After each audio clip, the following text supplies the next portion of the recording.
If y'all take a look around, you're gonna see a whole lot of rain, whole lot of water on the field right now. It rained like 4 inches yesterday. That was my first time ever seeing rain like that. I took a look outside while it was raining and it looked like a Hollywood movie. It was coming down so hard. Like it literally looked like something out of a movie. But it rained over 4 inches in a span of about 4 hours. So it was raining like but most of that rain happened in the first 2 hours. I mean, it dumped rain. That was my first time ever seeing rain like that. But I think another reason why these calves they're fattening up like this is because it's a little bit cooler. They're having a little bit of a better time, easier time putting on weight because it's cooler outside. But yesterday was, from what I understand, yesterday was the hottest, the last hot day of the year. So from here on out, it's gonna be 70s and 80s. My grass should start coming in here in about I would say if I walk back there in 3 days, my grass should be coming up. I got plenty of moisture in the field. I was taking a look through my finances here in about, okay, so my big plan, right, my 6-month plan, what am I looking to do with my money over the next 6 months? I'm going to invest about $50,000 of capital with the intention of doubling it. So if I'm going to look to double my money over the next 6 months. I have $28,000 in credit. I'll be putting in $22,000 of my own money, and then I'll have about $15,000 cash sitting in the bank to cover any sort of debt expense or emergency that may happen over the next 6 months. So I'll have about 15,000 cash reserves.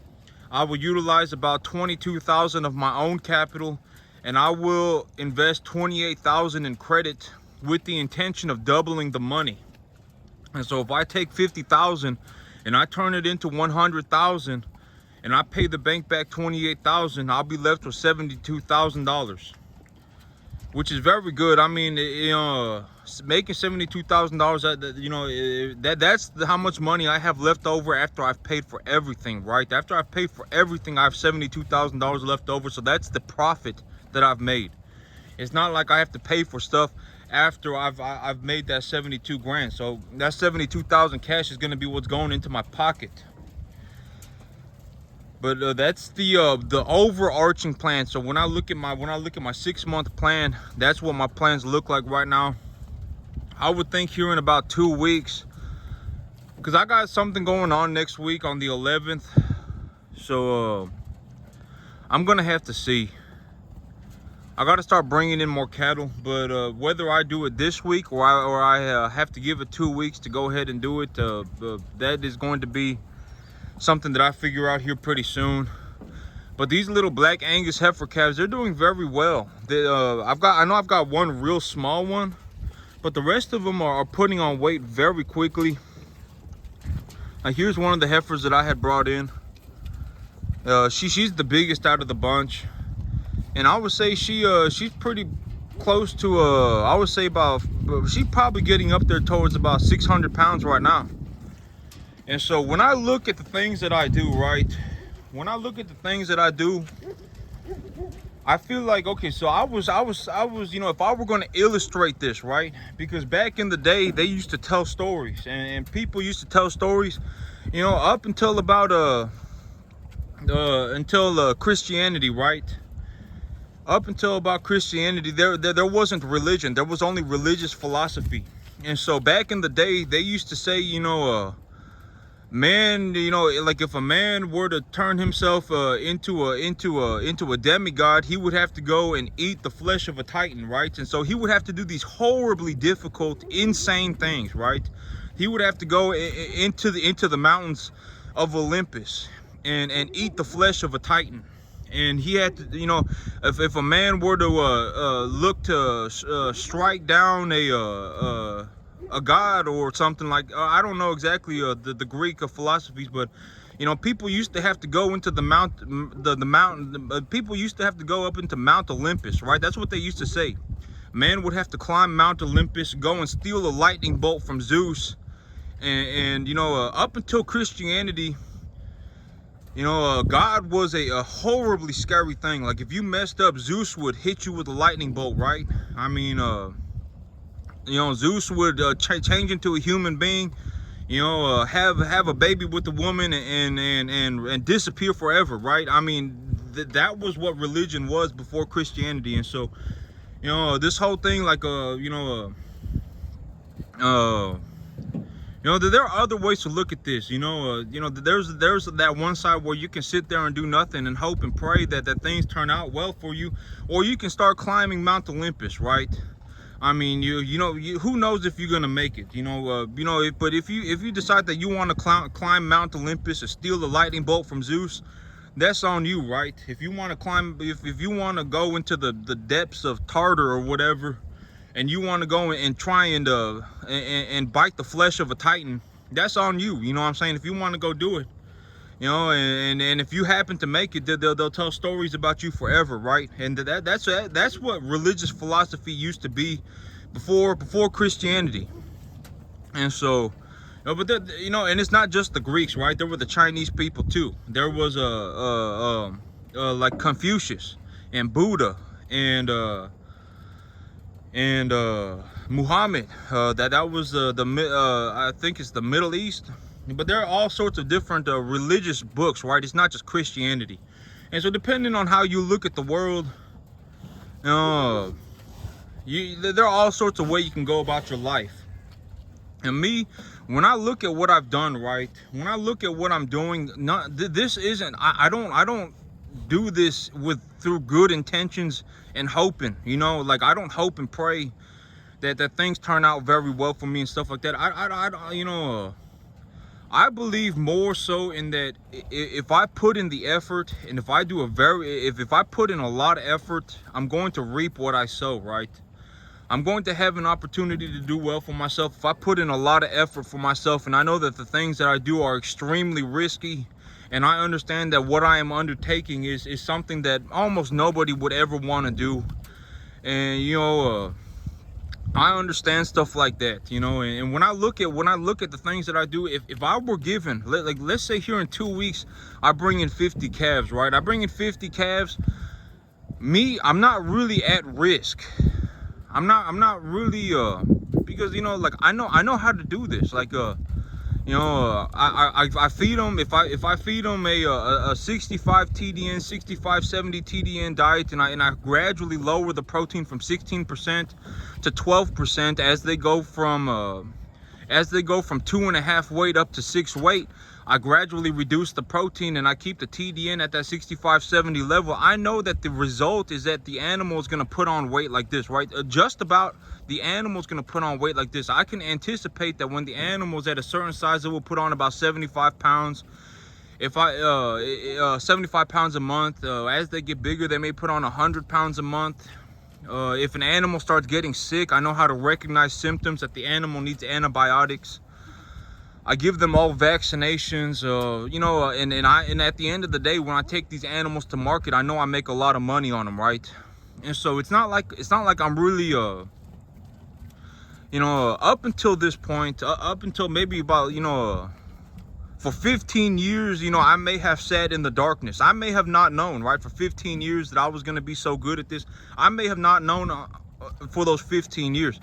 But I guess the easiest way to put it is like, on that 15th year, right, eventually if you climb in Mount Olympus, or if you walking through the pits of Tartar, right, and you looking for Titan flesh, or you looking for the Zeus's lightning bolt, you eventually gonna find it, right?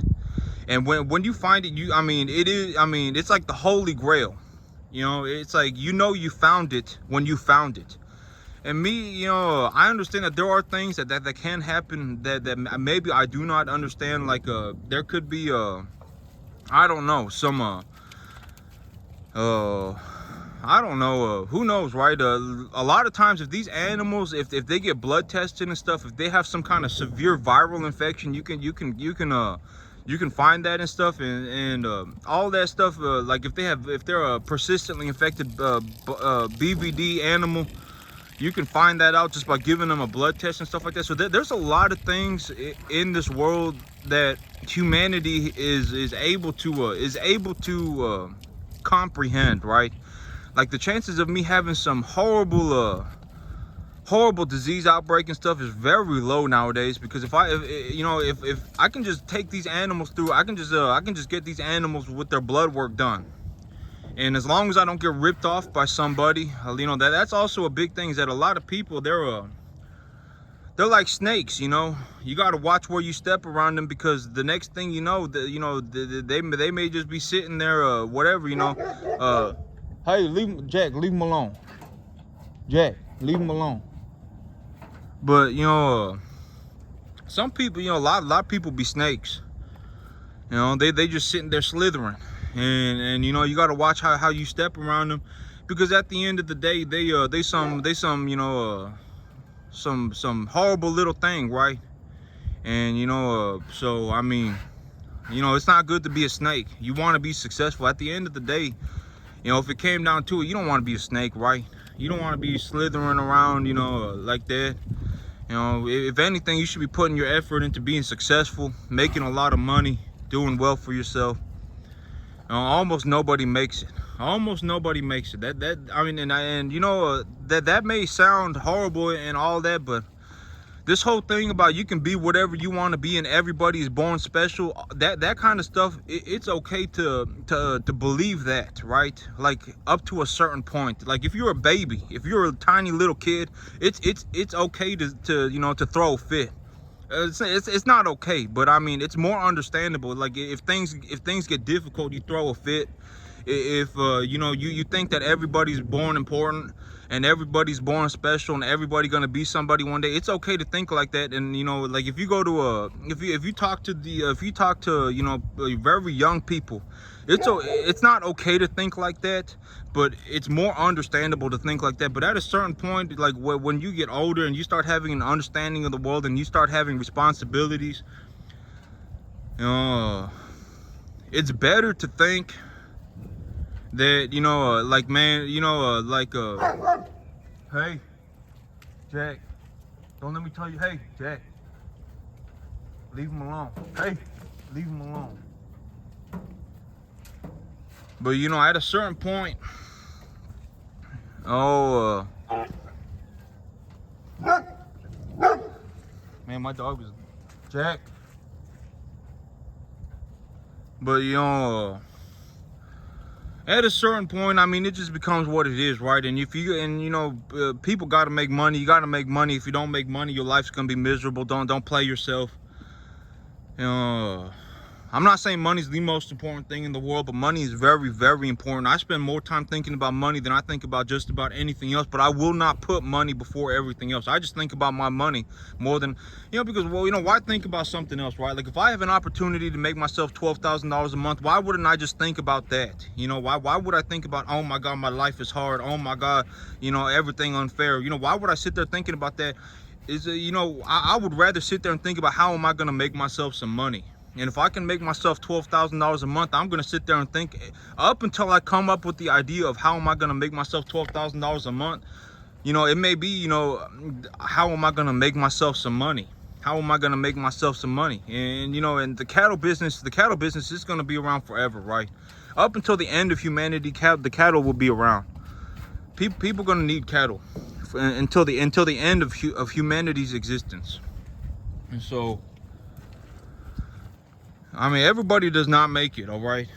And, you know, at a certain point, when you get to a certain point in your life, you know, it's just a part of growing up, right? You can't sit there throwing a fit when things get hard. You know, even when things are hard, you got to stick to it. I really thought about this yesterday, but I would say about 99% of the things that I have to do in terms of the cattle business, I absolutely hate doing it. Like, I don't enjoy having to corral these animals and give them all shots. I don't enjoy having to castrate the bulls. I don't enjoy having to spray my field with herbicide. I don't enjoy getting in my tractor and plowing up my fields. I don't enjoy practically any of this. But I still do it because I got my responsibilities, right? I mean, you know, I know that I signed myself up for this, and that much I understand, and you know, that's largely why I do this, right? And if I just stick to it and I make myself some money, here in about 6 months I'll have filed my paperwork. I can send that into the USDA. I can go to the FSA office, file myself for a loan, buy myself more land, and just do better for myself. If I can make myself, realistically, if I can make myself $120,000, $150,000 on 10 acres, there's nothing stopping me from making $500,000 right on 50 acres. Like if I go and I bought a piece of land, if I bought a 50-acre piece of land and I took a loan from the FSA office and it cost me $2,000 and half of that was principal payment, so I'd essentially be retaining half of that payment. I'd only be paying $1,000 a month to buy 50 acres. And if I have 50 acres and if I can make $500,000 a year, I would be doing better for myself, right? And me, I've been doing this for so long. I ain't just gonna change. I've been doing this for so long that like at this point, if I wanted to go and be an astronaut, I couldn't do it. Farming is practically the only thing that I can do in terms of a professional level, in terms of being in terms of just being at a world-class level. Farming is about all I can do. But that's it for me today, YouTube. Y'all have a good one.